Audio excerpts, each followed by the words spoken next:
자, 수업 시작할게요. 오늘 1단원 이어서 하는 상황이고요. 저희가 그 축하중을 받는 봉이 나오고 있죠. 축방향 하중을 받는 그 봉이 나오고 있는 상황이고, 이 상황에서 이제 발생할 수 있는 능력들을 배우는 거예요. 능력들을. 그래서 일단 뭐 인장과 압축에 대해서 지난 시간에 배웠고, 오늘 이제 전단이라는 내용이 나오고, 그 중간에 좀 필요한 그 재료역학 개념들이 좀 몇 개 있어요. 그래서 오늘도 개념을 좀 새로 배우는 상황이라 좀 생소할 수 있지만 조금 이해를 좀 해보고 넘어가도록 할게요. 지난 시간에 한 거 간단히 좀 복습을 하면 1단원은 축하중을 받는 재료라고 했어요. 그래서 축하중이라는 거는 이제 번역투인데 엑시얼 포스, 그죠? 이 축방향이라는 건 요 방향인데 요 방향으로 받는 하중을 축하중이라고 한다. 그래서 축하중은 이제 두 가지가 있는데 텐션이랑 컴프레션이 있어요. 그죠? 방향에 따라서. 그래서 이제 뭐 이 축하중을 분석을 할 때 여러 가지 좀 가정들을 하는데 이런 것들 그러니까 이제 분석을 쉽게 하는 거죠. 문제 풀기 쉽게 하는 그런 가정들이 있었다라는 거고 뭐 대표적으로 이제 이런 하중이 여기 뭐 단면에 도심을 통한다. 그죠? 하중이 이제 중간에 작용한다고 가정을 해야지. 안 그러면 이렇게 이제 밴딩이 걸린다. 이렇게 옆에 걸린다고 하면 밴딩이 걸리기 때문에 축하중 말고도 이제 다른 그 역학 지식이 필요하게 되죠. 다른 방향의 이제 하중이 작용을 하기 때문에 4단원에서 저희가 밴딩을 배우는데 그런 이제 밴딩 지식도 좀 필요하게 되고 굽힘. 자, 그래서 이제 처음으로 나오는 재료역학식이 요 응력식이에요. 응력식. 그래서 처음에 배웠던 응력이 시그마, 그죠? 시그마라는 기호. 이제 기호를 일단 좀 익숙해질 필요가 있고요. 단위가 뉴턴 퍼 미터 제곱이었어요. 그죠? 이 면적이 클수록 같은 하중당 응력이 적으니까 변형이 적고 튼튼한 거죠. 튼튼할 수 있다. 오늘 이제 다른 응력의 종류를 하나 배우는데 전단 응력. 그래서 그 전단 응력과 비교해서 얘는 수직 응력이라고 해요. 수직 응력. 오늘 이제 배우면 이게 정리가 될 겁니다. 저희가 고체역학에서 응력이 세 종류밖에 없어요. 수직 응력, 전단 응력, 지압 응력 요 세 종류밖에 없거든요. 그래서 이 응력을 일단 좀 구분을 할 수 있어야 되는데 저희가 여태까지 배웠던 이 시그마라는 응력은 이 단면의 수직이잖아요. 그죠? 이 면의 수직 방향으로 작용하기 때문에 얘는 수직 응력이라고 부르는 거예요. 그래서 전단 응력은 뒤에서 배우겠지만 이 면에 평행하게 작용해요. 면에. 전단은 이렇게 잘리는 거니까 이렇게 잘리는 방향, 그죠? 잘리는 방향으로 작용할 겁니다. 뒤에서 좀 설명을 드릴게요. 그 다음에 이제 응력이 있으면 변형률이 있어요. 응력과 변형률은 세트로 나옵니다. 그죠? 그래서 변형률은 영어로 저희가 이제 스트레인이라고 하는데 입실론이라는 기호를 쓰고 그래서 단위 길이당 신장량 그러니까 처음 길이분의 변화량이 되는 거죠. 그래서 얘가 이제 길이분의 길이기 때문에 단위가 없다 그랬어요. 그 다음에 이제 또 이제 중요한 개념이 그래서 응력과 변형률은 세트이기 때문에 예를 들어서 이런 시편에 이 재료 조각의 성질을 알고 싶다. 응력 변형률 성질을 알고 싶다 하면 여기다 이제 하중을 가하는 거예요. 그죠? 인장 시험기니까 인장력을 계속 가하면서 인장력 늘리고 변형률 측정하고 인장률 늘리고 변형률 측정하고 우리가 이 재료의 디멘션을 다 알잖아요. 단면적이랑 이런 걸 다 알기 때문에 하중이 있으면 응력 정보가 있고, 그죠? 그래서 그 하중 응력을 줬을 때 변형률이 얼마다를 알 수 있어요. 그래서 그거를 이제 그래프로 그려서 요걸 그리는 거죠. 음. 그래서 이제부터 우리가 요런 단단한 애들을 볼 때 하중을 정말 세게 주다 보면 이게 그냥 바로 파괴될 것 같지만 실제로는 이런 애들은 연성 재료라고 했죠. 연성 재료. 연성 재료라고 해서 철사처럼 이렇게 가늘게 늘어지다가 나중에 끊겨요. 그죠? 그래서 가늘게 늘어지는 게 뭐냐면 이 변형률이 증가하는 거죠. 음. 그래서 최대한 버티다가 막 이렇게 극한 응력도 찍다가 나중에 이제 파단이 된다고요. 그거를 이제 머릿속으로 그림을 그려주고 그리고 제가 참고로 얘기했지만 이 처음 구간 있죠? 처음에 이제 아무 응력이 없을 때 0의 5점에서 시작을 하는데 하중을 주기 시작하면 이게 이제 선형 구간이라고 했어요. 그죠? 선형 구간. 그리고 이게 탄성 구간도 맞거든요. 그러니까 탄성과 소성의 차이도 제가 말씀을 드렸죠. 탄성 구간이라서 여기서는 하중을 주다가 여기까지 하중을 줬어. 하중을 주다가 하중을 없앴어. 그러면 이제 원래대로 돌아오는 거죠. 탄성 구간이니까. 그죠? 그래서 이 선형 구간 지나면 이제 항복 응력이라는 애가 나오는데 우리가 이제 응력을 주다가 하중을 막 늘렸어. 늘리다가 항복 응력을 넘어가면 예를 들어서 여기까지 내가 줬어. 어, 그 여기 B 구간부터는 항복 구간이라고 해서 이렇게 변형률이 급격히 늘어나죠. 그죠? 그러니까 여기서부터는 재료가 망가지는 거야. 망가져서 내가 여기까지 하중을 주더라도 하중을 내리면 어떤 영구적인 변형률이 남는다고 했죠. 그죠? 요 개념 지난 시간 했어요. 자, 그러니까 이 항복 응력이 굉장히 중요한 기준입니다. 그러니까 어떤 재료를 설계를 할 때 항복 응력을 넘지 않는 게 너무 중요해. 왜냐면 항복 응력을 넘어가면 소성 변형으로 가버리니까. 그죠? 이해했죠? 자, 그래서 이 선형 구간이 굉장히 중요한데 실제로는 이런 이제 구조용 강이라던가 이제 강철이라던가 이제 단단한 애들은 이게 강성이 너무 세요. 제가 강성 설명했죠. 요 기울기가 높은 거. 그래서 변형률을 주려면 응력이 너무 많이 필요한 거야. 초반에 변형률을 주려면. 그러니까 실제로는 이런 식으로 거의 스텝으로 위로 서 있다는 거야, 초반에. 근데 이거를 좀 과장해서 이렇게 기울기가 완만한 것처럼 그렸다. 그죠? 참고로 제가 말씀을 드린 거고. 어쨌거나 재료마다 요 선형 구간이라는 게 있다는 거예요. 그죠? 근데 이 선형 구간에서 이제 중요한 게 있다고 했죠? 이 선형 구간이라는 거는 y는 ax로 표현할 수 있는 구간이잖아. 그러니까 거기서 기울기라는 그 변수가 너무 중요하죠. 그죠? 그래서 그 기울기가 뭐냐면 우리가 재료역학에서의 탄성계수라고 얘기해요. 그래서 얘를 다른 말로 역률이라고 한다고 했죠. 역률을 잘 기억하라고 했어요. 역률. 영스 모듈러스. 그 역률의 단위는 재료마다 이제 역률이라는 값이 있어요. 그죠? 이게 재료의 성질인데 파스칼 응력과 같다. 단위는. 그 다음에 이제 비례 한도랑 항복 응력은 거의 이제 붙어 있는 건데 굳이 따지자면 이제 비례 한도는 이 선형 구간이 유지되는 지점의 끝이에요. 그죠? 그러니까 A에서 B로 갈 때 살짝 기울기가 바뀌잖아요. 근데 비례 한도랑 항복 응력을 엄청 구분하진 않습니다. 아무튼 비례 한도의 정의는 선형 구간이 유지되는 최대 응력 지점이다. 그 다음에 이제 항복 응력은 일드 스트렝스 또는 일드 스트레스라고 한다고 했어요. 같은 말이요. 스트렝스는 스트레스랑 같은 개념이에요. 이거 이제 얼마나 강하냐 이런 뜻인데 스트레스를 얼마나 견디냐. 그래서 항복이 시작되는 응력 지점, 제가 강조했다시피 매우 중요한 지점이 된다.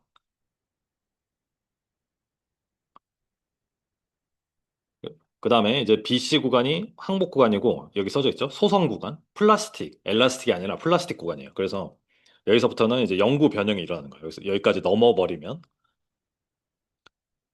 하중의 증가가 없이도 급격한 변형률이 증가, 그러니까 이제 많이 약해진 거죠. 재료가 많이 약해졌다라는 거고. CD 구간은 이제 변형 경화 구간이라서 여기 내부 구조가 좀 화학적으로 작용을 해서 더 응력을 주지 않으면 더 변형률이 생기지 않는 양의 기울기 구간이 또 나와요. 일반적으로. 그래서 이렇게 양의 기울기니까 응력이 이제 증가하죠. 증가하다가 요 피크를 찍는 지점이 극한 응력이 된다라는 거예요. 그래서 극한 응력까지 가면 이제 갈 때까지 간 거야. 그죠? 여기서부터는 이제 네킹이라고 해서 단면적이 급격히 감소하면서 완전히 부러질 수 있다. 이렇게 이제 개념적으로. 그리고 지난 시간에 이제 지능력도 간단히 얘기를 했어요. 지능력, 공칭응력 얘기를 했죠. 그래서 지능력은 얘가 지금 이렇게 단면적이 얇아진다고 하는데 그 얇아질 때마다 요 시그마에서 요 A가 얇아지는 걸 계속 반영을 해줄 거냐 말 거냐 요거였잖아요. 그죠? 그래서 처음 A를 그대로 가져가는 게 공칭응력이고 우리가 고체역학 문제 풀 때는 공칭응력을 풀어요. 그죠? 근데 지능력은 굳이 따지자면 이 구간에서 계속 이제 변형률이 일어나면서 얘가 늘어나니까, 이게 단면적이 줄어드니까 지능력 곡선은 이렇게 위로 간다는 거죠. 그죠? 이렇게 이제 봐주시고, 이 점선이 지능력 곡선이다.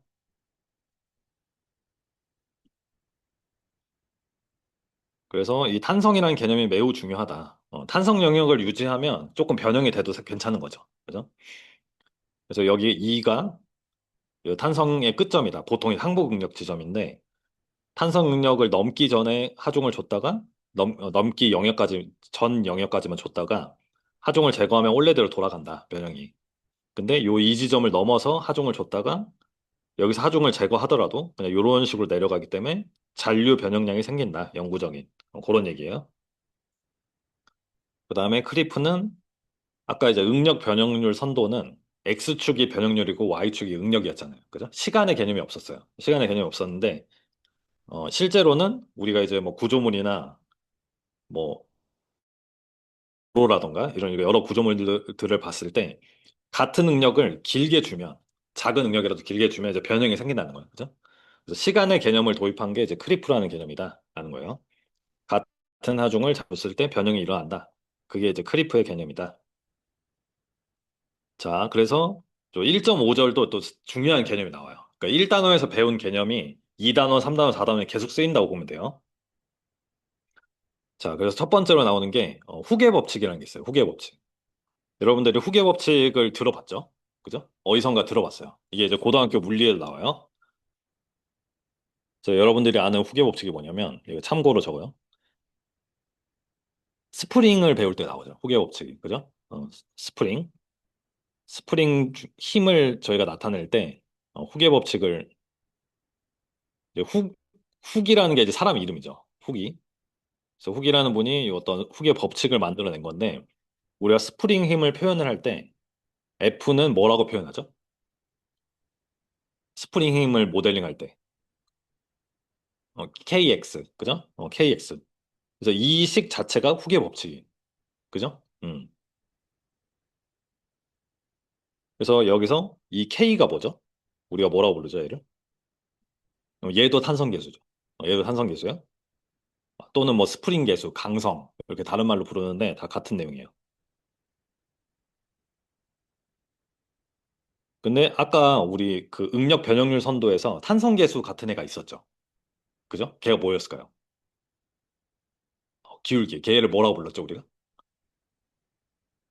역률. 그죠? 갑자기 집중을 엄청 하네. 어, 걔도 이제 걔도 탄성계수예요. 그래서 그거를 우리가 2라고 표기한다고 했어요. 2라고. 그래서, 자, 보세요. 어, 우리가 후계 법칙을 요 힘의 개념에서 후계 법칙을 쓰는 게 고등학교 때 배운 거예요. 고등학교 때 배운 거. 근데 여기서는 우리는 응력 변형률 선도잖아요. 응력 변형률 선도에서 산성 영역, 선형 영역에서 기울기가 굉장히 중요하다고 했어요. 그래서 그 기울기를 여기, 여기는 우리가 어떤 y는 ax처럼 표현할 수 있다고 했잖아요. 그래서 y는 ax가 아니라 x축이 지금 입실론이고, 여기에 어떤 기울기가 있고, 이게 시그마라는 거죠. 요 구간은. 그죠? 그래서 이 네모가 역률이라고, 역률. 역률을 제가 2라고 표기한다고 한번 얘기를 했었습니다. 그죠? 그래서 2는 탄성계수인데,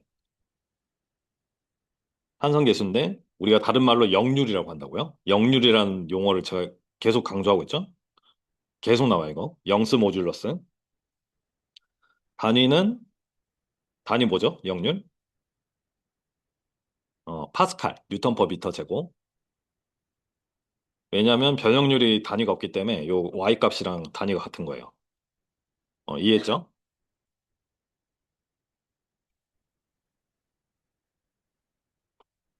그러면 제가 여쭤볼게요. 어, 지금 요 2도 탄성계수고 여러분들이 스프링 폴스에서 배운 이 K도 탄성계수잖아요. 둘은 뭐가 다를까요? 뭐가 다를까? 둘 다 좀 비슷하잖아. 변형에 저항하는 정도를 이제 나타내는 건데 뭐가 다를까요? 뭐가 다르냐면 단위가 달라요. 단위가. 그래서 이 탄성계수는 뭐냐면 K의 단위를 알고 싶다. 그러면 이제 F를 X로 나눠보면 되죠. 그죠? 그러니까 뉴턴 퍼 미터예요. 단위 길이를 바꾸는데 단위 길이당 힘이 얼마나 필요하냐. 요거잖아요. 근데 역률은 여기 뉴턴 퍼 미터 제곱이에요. 그죠? 이게 면적의 개념이 들어가요. 그래서 좀 비슷한 개념이지만 같은 개념은 아니에요. 같은 개념은 아니다. 근데 어쨌거나 이 훅이라는 분이 이제 둘 다 이제 법칙을 만들었다라고 보시면 되고 우리 고체역학에서 중요한 거는 요식. 요게 정말 중요합니다. 요게. 음. 그래서 이 식은 언제만 쓸 수 있겠어요. 언제만. 그 선형 영역이라는 확신만 있으면, 그죠? 내가 현재 지금 응력을 받고 있는데, 선형 영역이라는 확신만 있으면 이 식을 이용해서 문제를 풀 수가 있는 거예요. 그 선형 영역은 어떻게 따지냐면, 제가 여기 말로 써줄게요. 어, 지금 이 어떤 응력을 받고 있는 물체가 나올 건데, 응력이 항복 응력보다 낮은 상황이에요.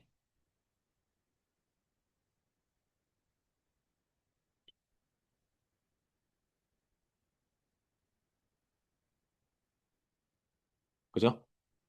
이 말 이해를 하겠죠? 그러니까 이 어떤 하중을 받는 애가 나오는데, 얘를 응력을 계산해봤더니 항복 응력보다 낮아. 그러니까 얘는 선형 영역이고 후계 법칙을 쓸 수 있는 거야. 그죠? 요걸 제가 뒤에서 문제를 풀면서 말씀을 드리고, 요 식을 일단 기억을 해주세요, 요 식. 그래서 요 식이 왜 좋냐면, 응력이란 변형률 중에 하나만 알면 나머지를 알 수 있는 거야. 왜냐면 2는 재료의 성질이라서 주어지거든요. 그죠? 음, 됐어요. 뒤에서 좀 더 얘기를 할게요. 그 다음에 또 나와. 또 다른 개념. 요번엔 포화성비라는 게 있어요. 포화성. 포화성도 사람 이름이에요. 포화성비. 그래서 이게 새로운 개념들은 여러분들 한번 이해하고 좀 받아들여야 돼요. 그래서 이 공식을 어떻게 문제 풀면서 어떻게 활용할지를 고민을 해보시면 되고, 자, 우리가 여태까지 요런 봉이요. 요런 봉이 있었어요. 여기다가 제가 이렇게 축하종을 줬어. 어, 이 축하종을 주면 변화가 일어나죠? 어떤 변화가 일어나죠? 요게 이제 길이가 늘어나잖아요. 그죠? 길이가 늘어나는데, 실제로는 이게 변형이 이쪽 방향으로 엄청 많이 늘어났어. 뭐 이런 식으로 됐어. 이렇게 늘어나면 이 재료의 양은 한정적이기 때문에 이 가로 방향으로는 줄어들어요. 그죠? 그럴 것 같죠? 이 차력 같은 거 당겼다고 생각을 해도. 그러니까 실제로는 이 가로 방향 변형만 볼 게 아니라 이 축방향 이쪽 가로 방향도 변형량을 고려를 해야 된다라는 뜻이에요. 그래서 포화성의 비가 요게 어떤 단면봉이 균일 단면봉이 인장을 받으면 축방향 신장량은 가로 말이 좀 이상한데 여기서부터 이제 축방향은 뭐냐면 축방향은 이게 축방향 가로 방향은 뭐냐면 이게 가로 방향 축방향 가로 방향 그죠? 요 방향을 생각해 보면 축방향 변화량이 가로 방향 변화량이랑 관계가 있다는 이 포화성 비거든요. 어, 자 여기 이렇게 써볼게요. 포화성의 비의 정의를 개념 뭐냐면 축방향 변형률은 아까 얘기했던 입실론이에요. 저희가 배웠던 입실론을 의미하고 근데 가로 방향으로도 어떤 길이 변화가 있다라는 거죠.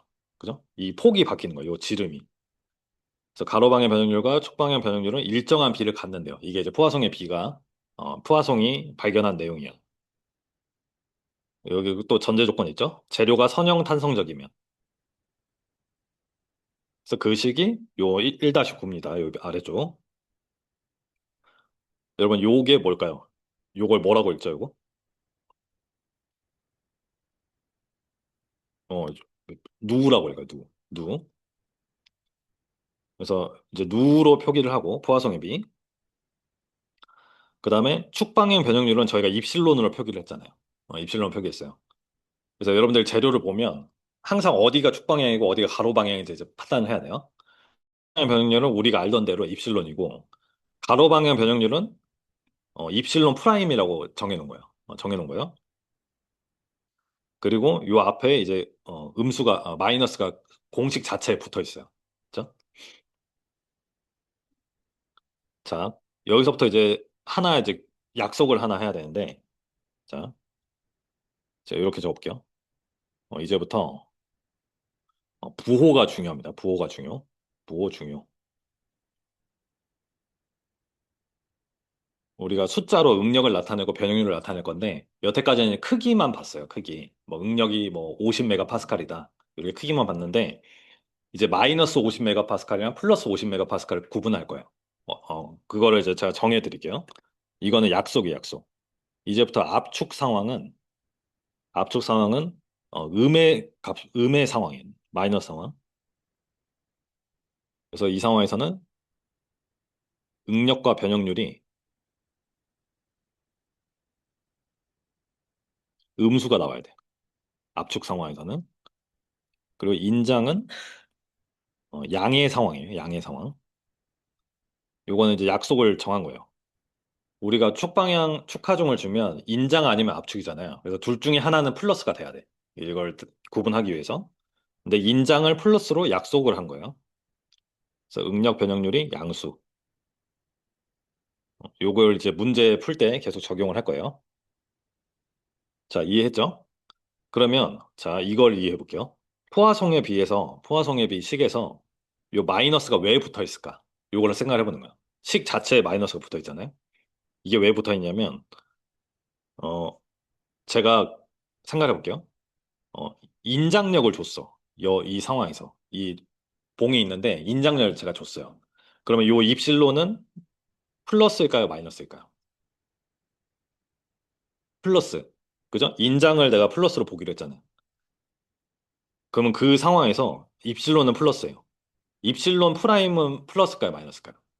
마이너스. 이거 금방 하는데, 자, 그래서 플러스 마이너스가 되고, 여기에 마이너스가 붙어 있으니까, 최종적으로 얘는 플러스예요. 그러니까 여기에 앞에 이제 마이너스가 붙어 있는 이유는, 누를 플러스로 항상 출력하기 위해서. 됐죠? 반대 상황 제가 하나만 해볼게요. 요번에는 제가 압축을 줬어요. 압축력을 주면, 입실론의 부호가 마이너스고, 입실론 프라임은 그래서 포화성의 비는 여전히 플러스다. 이해했죠? 그래서 이 포화성의 비라는 게 재료의 성질이에요. 얘도 역률처럼 재료마다 이게 정해져 있어. 그러니까 이게 이제 문제에서 일반적으로 주어지겠죠. 주어지면 얘를 이용해서 예를 들어서 축방향 변형률이 있을 때 가로방향 변형률을 구해라. 이런 게 나오는 거야. 됐죠? 그래서 요 가정. 재료가 호모지니어스여야 된다. 이쪽에서 바라봤을 때 재료 성질이 이쪽에서 바라봤을 때 재료 성질이 같아야 된다. 그 다음에 두 번째, 이게 새로 나오는 건데, 재료가 이제 등박성이다. 등박성이다라는 거는 방향에 관계없다는 거거든요. 그러니까 내가 축방향으로 이만큼 이만큼 힘 줬을 때 변형률. 그러니까 이쪽 방향으로 준 거나 이쪽 방향으로 줬을 때 효과가 같다는 거예요. 그러니까 이게 생긴 게 이렇게 생겨서 그렇지만 내가 똑같은 응력을 주면 똑같은 변형률이 발생을 하잖아요. 그죠? 그러니까 여기다 응력을 줬을 때 발생하는 변형률이나 여기다 똑같은 크기의 응력을 줬을 때 변형률은 같다. 그게 이제 등방성이. 등방성. 이해가 되죠? 이 모양을 생각하지 말고.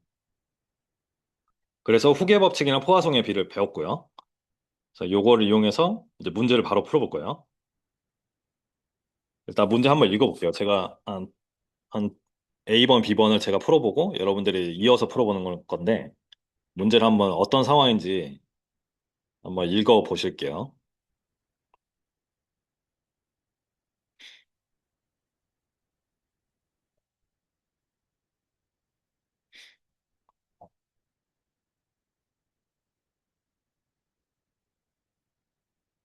자, 이제 문제를 보고,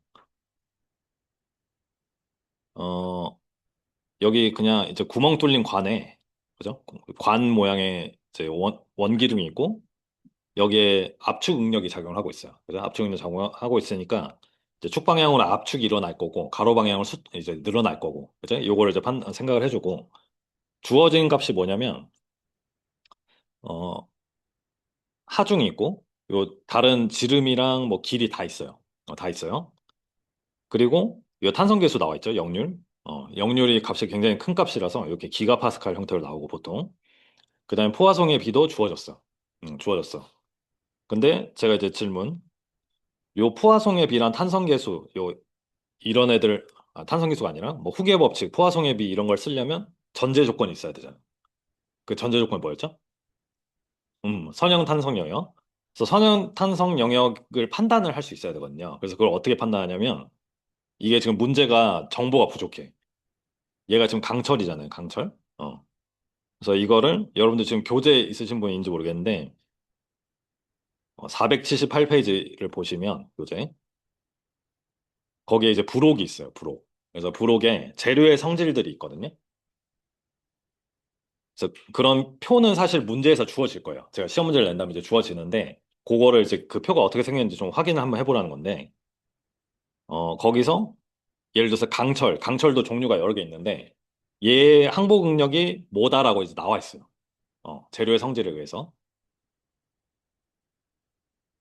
그래서 항복 능력은 보통 응력이 시그마잖아요. 항복 능력은 이제 일드라서 이게 Y를 붙여서, 강철 그 여러 가지 종류 중에 가장 작은 애가 280 메가파스칼이에요. 어, 그래서 이렇게 항복 능력 조건을 주고, 원래는 정석대로 하면 이제 문제를 풀어야 되는 거지.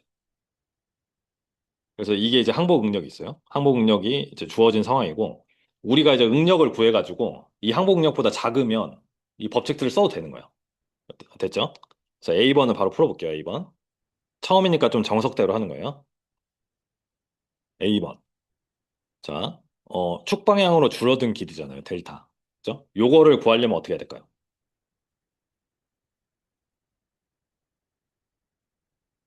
요거를 구하려면, 변형률이 있어야겠죠, 원래. 변형률. 입실론은 L분의 델타인데, L이 주어졌으니까 이제 구할 수 있는데, 변형률이 없어요. 그죠? 그 대신에 뭘 구할 수 있냐면, 응력을 구할 수 있어요. 그죠? 그래서 응력으로 접근합니다. 그래서 응력은 A분의 P, A분의 P. 그래서 값을 넣어볼게요. P가 620kN이잖아. 620 곱하기 10의 3승, 뉴턴으로 바꿔주고, 그 다음에 A는 4분의 파이, 구멍 뚫린 관이니까, 바깥 지름의 제곱, 안쪽 지름의 제곱. 이렇게 하면, 어, 이걸 계산하면 답이 나올까요, 안 나올까요? 이걸 계산하면 이제 크기는 나오죠. 크기는 나와요. 근데 제가 이제 부호를 신경 쓰라고 했어요. 포화송의 비를 배운 이후로부터는 부호를 항상 신경 써줘야 돼. 그래서 얘는 지금 부호가 뭘까요? 마이너스. 그래서 마이너스 붙여준 거예요. 의도적으로 이렇게. 이렇게. 그래서 얘를 계산을 해보면 마이너스 75.9 메가파스칼. 직접 해보세요. 부호를 살려서 해줘야 돼요. 살려서. 자, 그러면 질문. 제가 시그마를 구했어. 그럼 시그마를 구해서 이 델타를 구하려면 어떻게 해야 될까? 음, 후계 법칙. 우리가 시그마를 아는데 변형률을 모르잖아요. 그러니까 둘 중에 하나만 할 때 쓰는 게 후계 법칙이었어요. 후계 법칙 써볼게요.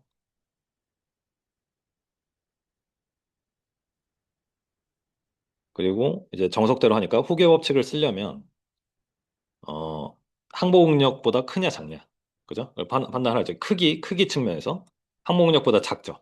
어, 그러니까 얘는 선형 탄성 영역이다 이렇게 판단하는 거.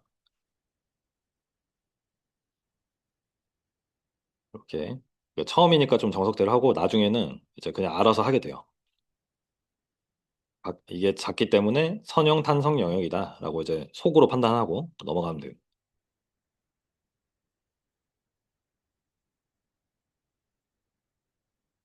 이렇게 이제 생각을 하는 거고, 그래서 호계 법칙을 쓸 수 있다.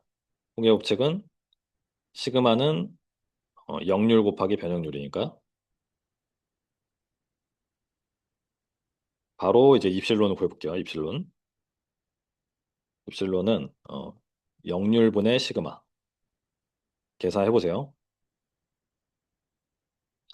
그리고 시그마를 넣어줄 때는 부호를 살려서 넣으라고 했어요. 그 다음에 역률이 200 곱하기 10의 9승 파스칼. 그죠? 음, 이렇게 해주면 입실론이 마이너스가 붙어서 나오죠. 10의 마이너스 5승. 부호는 없고. 자, 그래서 델타를 계산해 볼게요. 델타는 L 곱하기 입실론이니까 L 곱하기 입실론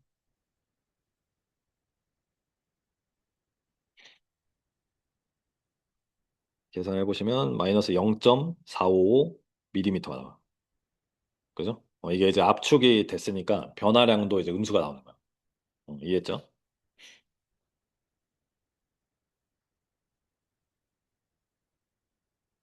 여러분, 이게 되신 분들은 B번을 한번 풀어볼게요. B번. B번 금방 풀거든요. B번 한번 해볼게요, 지금.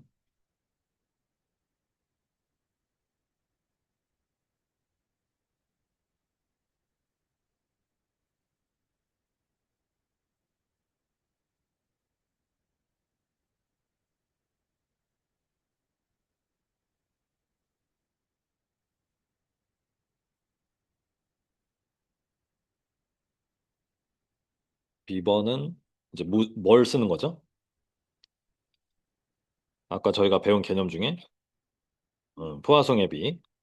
그래서 포화성의 비가 지금 주어져 있죠? 그래서 식을 한번 써보시고 그냥 이거 누로 표시해가지고 마이너스 입실론분의 입실론 프라임이다. 그죠? 그래서 우리가 구하고자 하는 게 입실론 프라임이잖아. 그래서 입실론 프라임은 마이너스 입실론에서 누 입실론도 알고 있고 누도 이제 나와 있기 때문에 그대로 써주시면 부호를 살려줘야 되죠. 마이너스가 붙어 있고 입실론이 마이너스예요.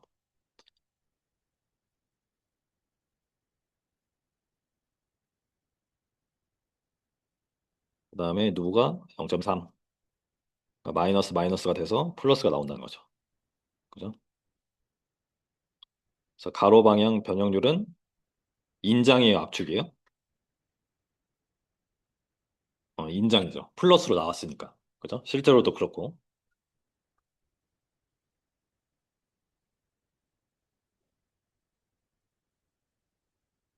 자, 요게 되신 분들은 여러분 C번 한번 해볼게요. C번은 살짝 머리를 좀 쓰셔야 되는데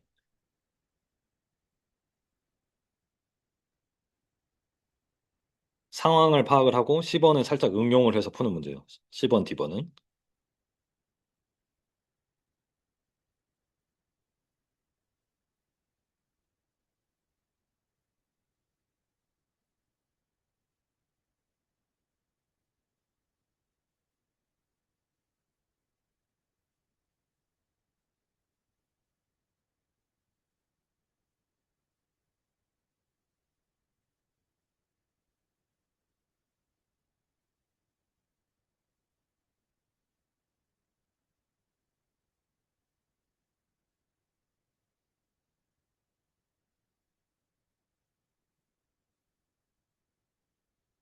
자, 이거는 푸실 수 있는 분들은 푸시고 제가 상황을 조금 설명을 해드릴게요. 상황은.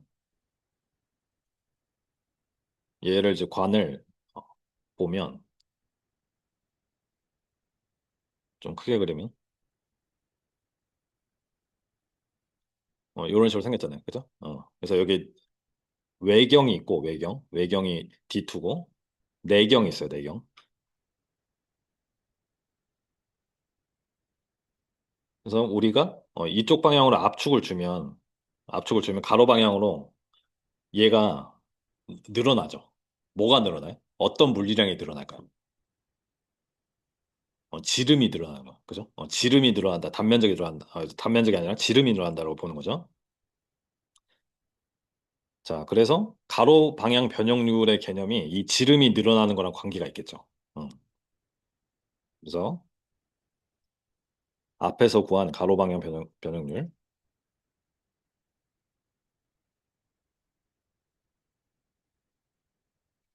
이게 입실론 프라임인데, 얘가 아까 숫자적으로 113.9에 10의 마이너스 6승이었는데, 얘가 이제 수식으로 따지면 뭐랑 같냐면, 어, D2분의 D2의 변화량. 그죠?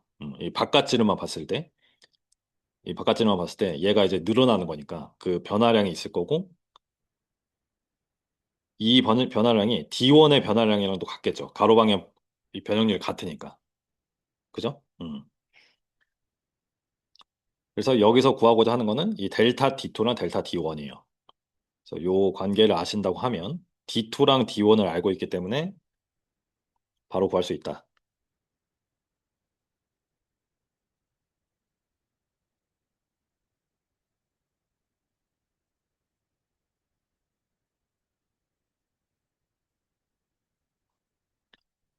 그래서 델타 D1은 0.0125mm가 나오고요. 계산기 해보시면 델타 D2는 0.0171 밀리미터가 나온다. 됐죠?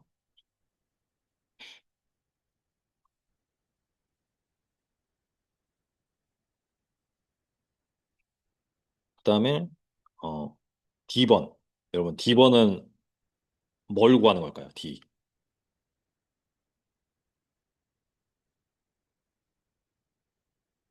요게 이제 이게 이제 T잖아요. 요 벽 두께. 요게 T인데 이게 이제 바뀌잖아요. D1, D2가 바뀌면서. 그죠? 요거를 수식으로 한번 표현해 볼까요? 델타 T를 어떻게 표현할까? 델타 T. 벽 두께 증가량이잖아요. 변화량. 델타 T를 우리가 알고 있는 이 기호들로 물리량들로 표현을 해줘야 돼. D2, D1으로.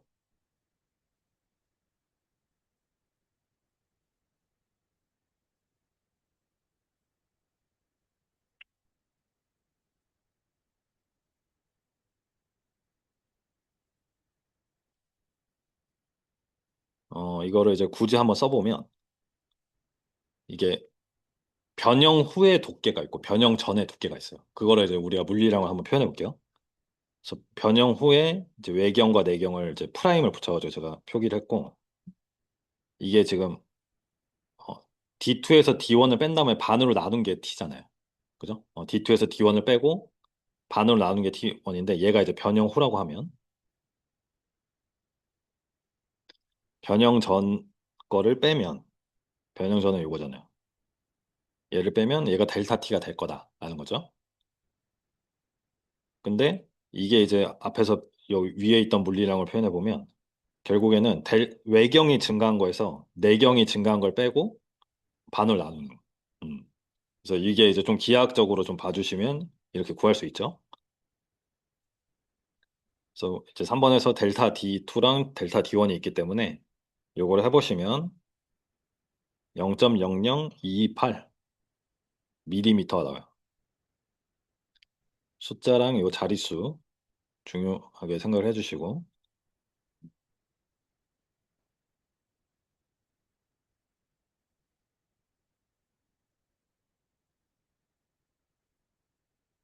요게 된 분들은 다음 장 문제를 직접 풀어볼게요. 다음 장. 다음 장 문제 조금 정보가 필요하거든요. 그거 제가 좀 적어드릴게요. 필기해 주시고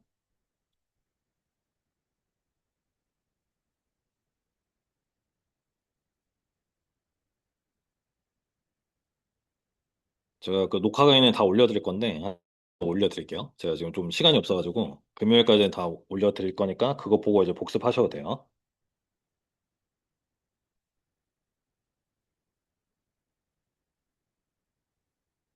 됐죠? 다음 장 문제로 가보면 다음 장 문제 요거를 이제 푸시면 되는데 요런 식으로 이제 재료의 종류가 주어져 있어요. 명확하게 뭐 알루미늄 합금 뭐 7075 이런 애들이 있는데 얘는 이제 명확히 정해진 재료이기 때문에 이 재료의 성질이 있다는 거죠.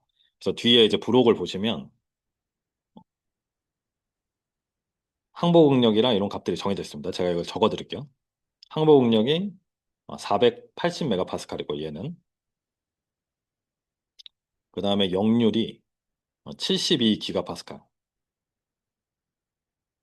그다음에 포화성의 비가 0.33인 재료예요, 얘는.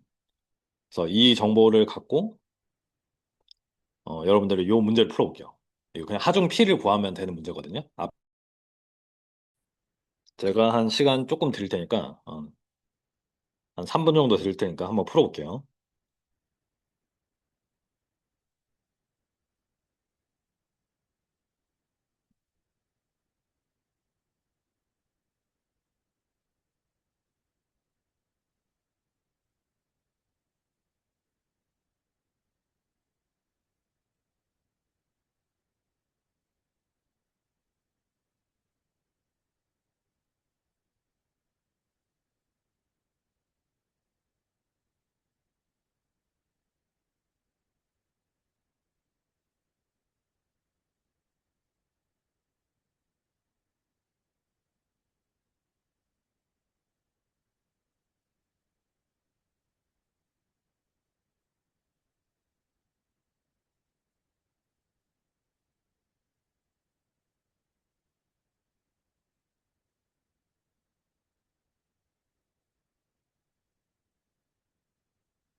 자, 여러분 같이 볼까요? 이렇게 축방향으로 인장력을 받고 있는 봉이 나왔고, 그죠? 봉이 나왔어요. 근데 이제 문제에서 주어진 조건이 지름이 변했다, 그죠? 지름이 주어져 있고 지름이 감소했다. 그러니까 얘는 가로 방향 변형률이 있다라는 거죠, 그죠? 가로 방향 변형률에 관한 정보가 나와 있고, 그러면 이 정도 가로 방향 변형률이 나오려면 P가 어느 정도 돼야 되냐? 요걸 이제 묻는 문제예요, 그죠? 그러면 이제 접근을 입실론 프라임부터 하는 거죠. 그죠? 입실론 프라임, 가로 방향 변형률. 자, 입실론 프라임은 뭐 분의 뭘까요? 여기서. 여기 전체 이 지름분의, 그죠? 지름분의 지름의 변화량이에요. 한번 적어볼게요. 미리미터 그냥 살려서 할게요. 어차피 미리미터 분의 미리미터니까. 그래서 10mm 분의 변화량이 0.016mm다. 요거죠. 요렇게 쓰면 답이 맞을까요? 틀릴까요? 10분의 0.016.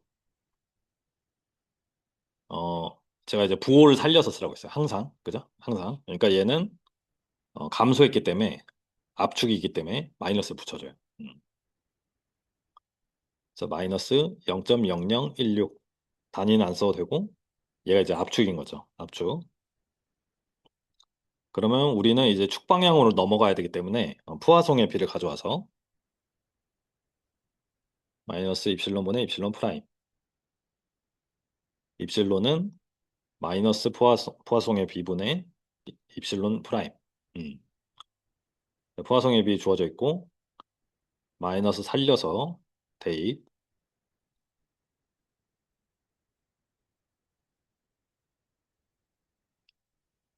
0.004848 이 정도 나옵니다. 이 정도. 그러니까 축방향으로는 인장이 일어나고 있는 거고 축방향 인장. 그죠? 그래서 우리가 축방향 입실론을 구했어. 그럼 여기서 하중을 구하려면 어떻게 해야 될까요? 뭘 구해야 될까요? 시그마. 응력을 구했겠죠? 그래서 후계 법칙으로 가요. 후계 법칙. 후계 법칙을 쓰려면 이제 선형 탄성 영역을 이제 봐야 되지만 그걸 하기 위해서 응력을 먼저 구해보는 거죠. 그래서 2가 72 곱하기 10의 9승 기가파스칼이고 그 다음에 0.004848 이렇게 된 상황이니까 얘를 계산해 보면 349.1 메가파스칼이 나와요. 이 정도가 나옵니다. 그러니까 항복응력보다 커요, 작아요? 작죠. 그러니까 뭐다? 선연탄성 영역이다. 이게 이제 처음이니까 계속 이렇게 체크하는데 나중에는 이렇게 막 체크 안 해도 됩니다. 제가 이렇게 막 자세히 얘기 물어보지 않으면.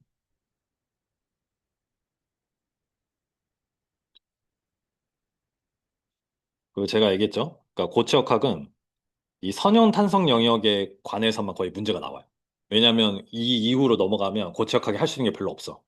이 영역을 넘지 않기 위해서 뭘 이제 조치를 취하고 설계를 하고 하는 거니까 그 영역 내에서의 성질을 갖고 보통 문제가 나옵니다. 마지막으로 하중 구해줄게요. 하중은 단면적을 곱해주시면 되죠.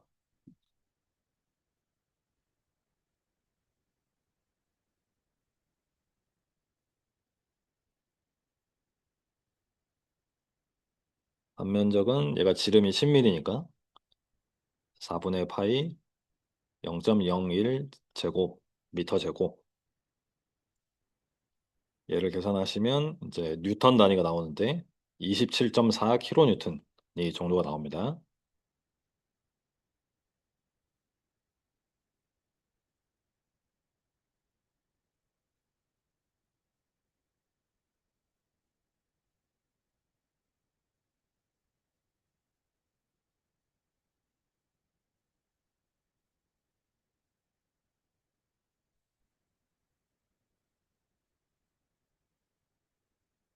그렇죠?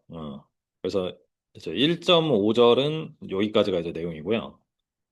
어, 이제 좀 두 번째 응력이 나와요. 그래서 전단 응력의 개념을 좀 배우고 문제 하나만 풀고 마칠 거예요. 문제 하나 풀고 조금만 좀 집중해 주시고 전달 능력을 조금 어려워하시는 분들이 좀 있어요. 그래서 전달 능력이 이제 시어 스트레스, 이제 뭔가를 자를 것 같은, 잘릴 것 같은 이제 응력이에요. 그래서 제가 이제 수직 응력을 말씀드렸죠. 수직 응력은 여기 재료면에 수직으로 작용하는 수직 응력이 시그마였어, 시그마. 근데 전달 능력은 뭐냐면 이거 방향으로 구분할 수가 있어요. 이 재료면이 있으면 재료면의 접선 방향, 탄젠셜 방향, 평행한 방향으로 작용하는 응력이다. 자, 볼게요. 얘도 지금 축하중을 받고 있죠. 이런 이제 조금 복잡하게 생긴 재료가 나오는데, 축하중을 받고 있어요.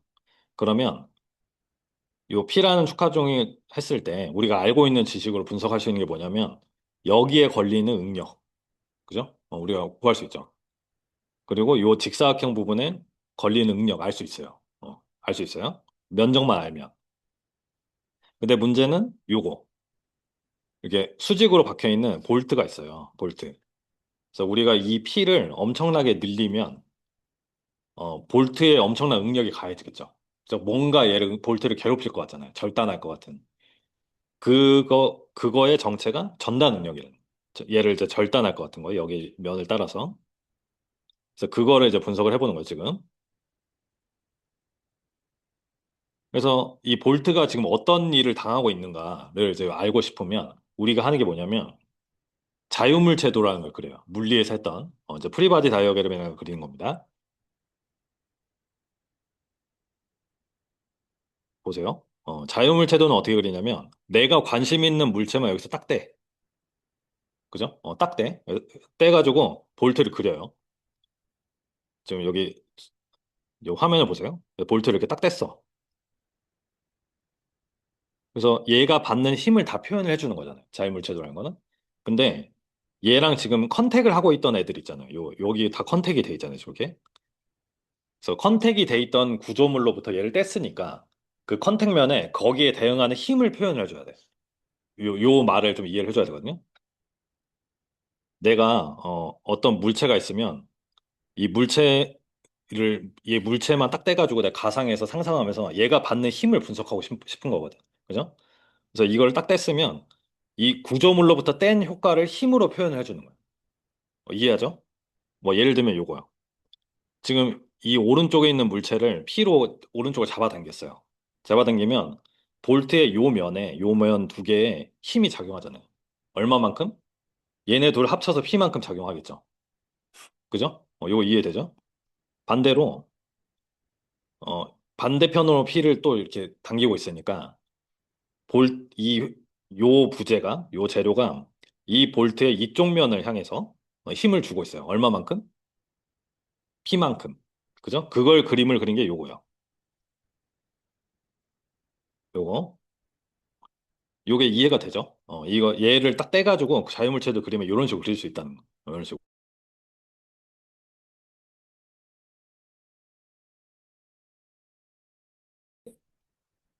요, 요, 여기에 작용하는 힘. 여기에 작용하는 힘. 볼트 입장에서. 이쪽 방향으로 P만큼 작용하겠죠. 어, 요거. 요 가운데 박혀 있는 애가 볼트를 밀고 나가는 힘이 P랑 같을 거 아니에요. 그죠? 그리고 요 1번과 3번에는 이 P라는 힘이 나눠 걸리잖아. 그러니까 2분의 P만큼 걸리겠죠. 이 균형을 이루고 있으니까. 요거 이해되죠? 여기 자세히는 설명 안 할게요. 자, 그래서 이걸 상상을 해볼게요. 상상을 해보면 이렇게 힘의 방향이 이렇게 바뀌니까 중간에 바뀌니까 요 점선으로 표현한 요 면 있죠? 요 면이랑 요 면에 얘를 자를 것 같은 힘이 작용할 거 아니에요. 어떤 잘릴 것 같은 압력 같은 게 작용하죠. 걔가 이제 전단 능력이에요. 전단 능력. 보니까 요 재료의 이 원형 면에 접선으로 작용하니까 전단 능력이다. 요 얘기예요. 저 다음 장에서 더 얘기해 볼게요. 그래서 제가 얘기한 대로 2분의 P, 2분의 P, P 이렇게 힘의 관계가 정력학 상황을 만족하고 있으니까 이 힘의 관계가 있을 거고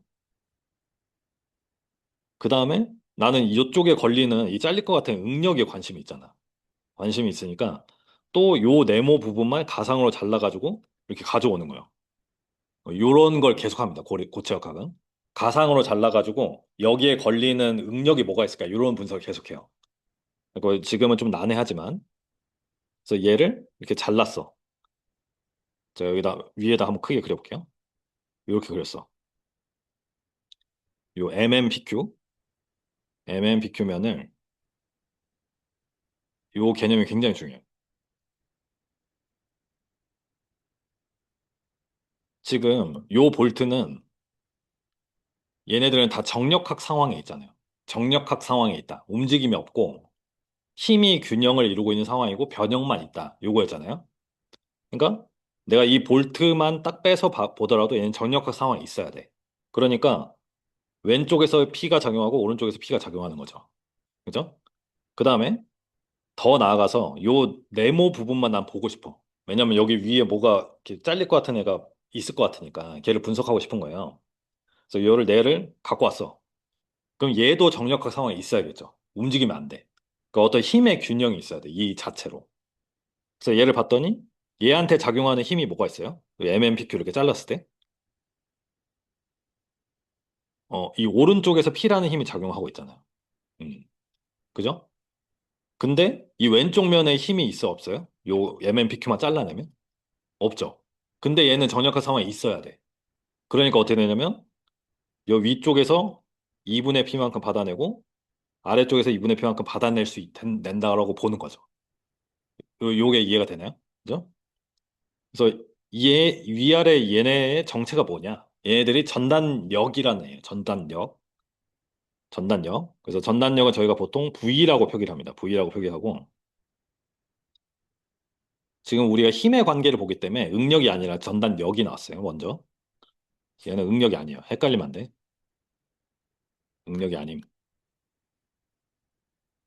그래서 얘도 이제 정력화성을 만족한다. 이렇게 되는 거죠. 그죠?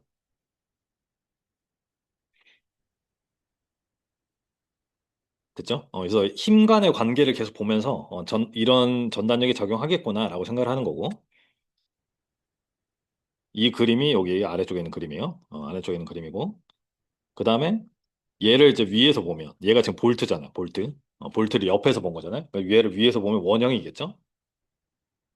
그래서 뭔가 이 면을 따라서 어떤 이런 응력의 존재가 있을 거다. 이렇게 보는 거예요. 이렇게 흐르는 이런 타오라고 제가 표기해요. 전단은요. 이런 애가 있을 거다라는 겁니다. 그리고 요것도 제가 다음 시간에 이어서 계속 얘기를 할 건데 이게 지금 면이 두 개로 받아내고 있잖아요. 여기 한 면, 두 면으로 얘를 받아내고 있잖아요. 그죠? 이거를 이중전단이에요.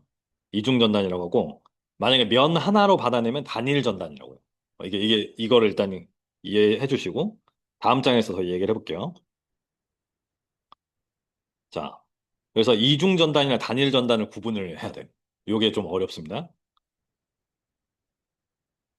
제가 방금 얘기했던 여러분 제가 질문 한번 해볼게요. 여기 A번 애가 있고 얘 둘 다 A네. 이 왼쪽에 있는 애랑 오른쪽에 있는 애 있잖아요. 그죠? 여기서 똑같이 P가 적용하죠. 그죠? 똑같이 P가 적용해. 그리고 똑같은 볼트를 넣어놨어. 똑같은 볼트를 넣어놨어. 둘 중에 어떤 게 더 튼튼할까요? 딱 봤을 때. 여기 왼쪽 여기가 1번, 2번. 1번과 2번 중에 볼트 입장에서 어떤 게 더 튼튼할까? 1번? 왜 그렇죠? 이게 뭔가 약해 보이잖아요. 그죠? 약해 보여. 그게 왜 약해 보이냐면 얘는 단일 전단이라서 그렇거든요. 요거를 이해하면 돼. 지금 한 5분 동안. 보세요. 어, 제가 여기를 P로 당겼어. 당기면 이 볼트 내부를 보면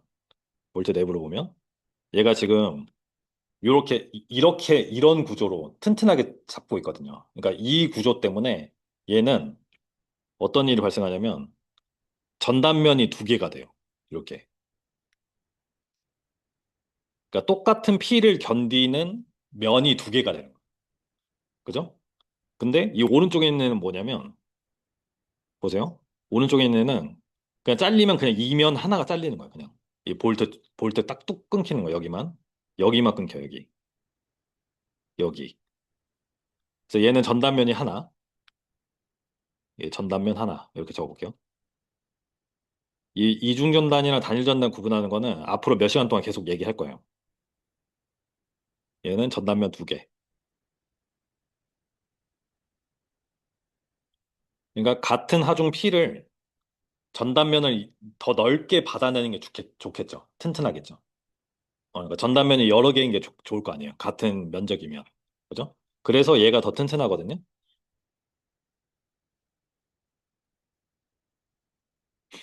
그래서 이거를 이제 다른 말로 전단력의 크기는 이 단일 전단이 더 큰 거죠.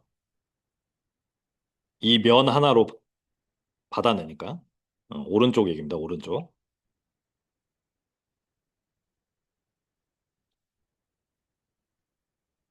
됐죠? 요거는 개념만 좀 이해를 해주시고, 이해를 해주시고, 자, 문제 하나 풀어볼 건데, 공식이 하나 나와요, 공식이.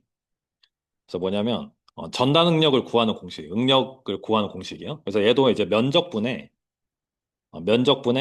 그 면에 작용하는 전단력, 전단력, V라고 했어요. 그래서 똑같이, 면적분의 힘인데, 여기서 이 V는 전단력이고, 여기서 뭐가 중요하냐면, 요 A를 구하는 게 중요해요, A. 그러니까 어떤, 이렇게 잘릴 것 같은, 요걸 한번 여쭤볼게요. 여기에 이 상황에서 전단면이 있어요. 그러니까 잘릴 것 같은 면이 있죠. 걔 모양이 어떻게 생겼을까요? 모양이 어떤 모양일까? 뭐 네모일까? 동그라미일까? 뭘까요? 얘를 이렇게 힘을 엄청나게 주면 얘가 뚝 끊기잖아요. 그러니까 끊긴 면을 우리가 보고 있다고 생각해봐요. 그럼 걔는 무슨 형태죠? 원형. 그죠? 그러니까 그 원형의 면적을 구해주는 거예요. 음. 이거는 연습 많이 해봐야 돼요. 전단면의 면적을 구할 때는 어, 딱 실제로 전단이 일어났을 때 그 면의 모양이 어떻게 생겼을까를 생각해 보면 돼요. 그렇죠? 요거를 좀 계속 해볼게요. 그 다음에 그 면이 받아내야 되는 힘을 전단력으로 적어주는 거예요. 이해했죠?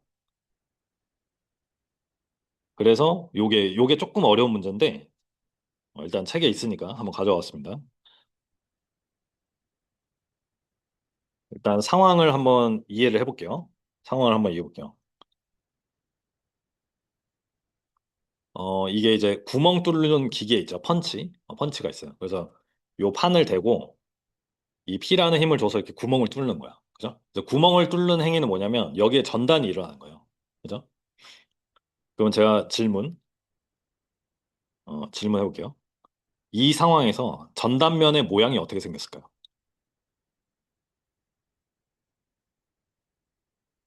전단면의 모양. 어떤 모양일까요?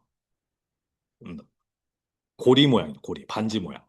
그죠? 얘가 실제로 구멍이 뚫었을 때 여기에 어떤 일이 일어나는지 보는 거야. 그죠? 그래서 지금 우리가 어, 이 판이 잘렸을 때 전단 응력을 구하려면 그게 1번 문제인데 전단 응력을 구하려면 타오는 A분의 V를 써야 돼요. 그죠? 그래서 이 V는 이 면이 이 P라는 힘을 다 받아내고 있으니까 V랑 P는 같아. V랑 P는 같은데 문제는 요 면적을 구하는 거거든요. 그 면적을 어떻게 구하냐 이거죠. 그래서 이제 굳이 그림을 그려보면 그림을 잘 못 그리지만 요런 이제 반지 모양으로 된다는 거죠. 그죠? 요런 반지 모양. 요런 식으로. 그래서 여기에 요 어떤 이 면을 따라서 타오라는 응력이 계속 이제 흐르고 있는 거예요. 전단력. 그래서 이 타오를 구하는 거다. 그러면 요 A의 면적은 어떻게 구할까요? A. 일단 V는 P이고 전단면이 받아내는 힘이 P니까 요 반지의 면적, 겉면적, 둘레에다가 이 두께, 그죠? 그래서 파이 D T, T가 이 두께, 요거. 그래서 이거를 계산해 보시면 219 곱하기 10의 6승 파스칼.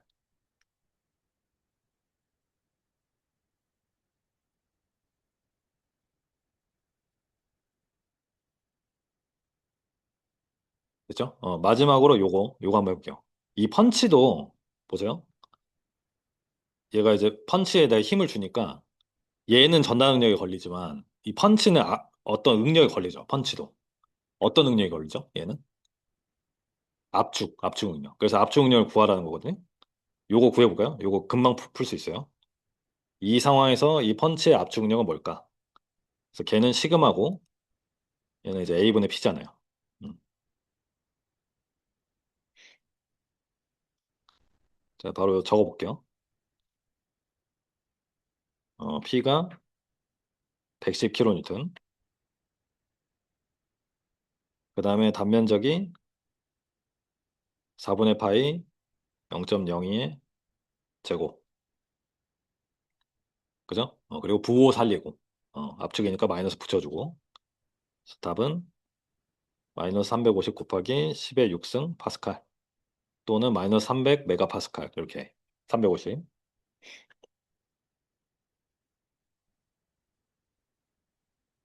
됐죠? 여러분 이렇게 필기 정리해 주시고, 다음 주에 이어서 하겠습니다. 여러분 고생 많으셨어요.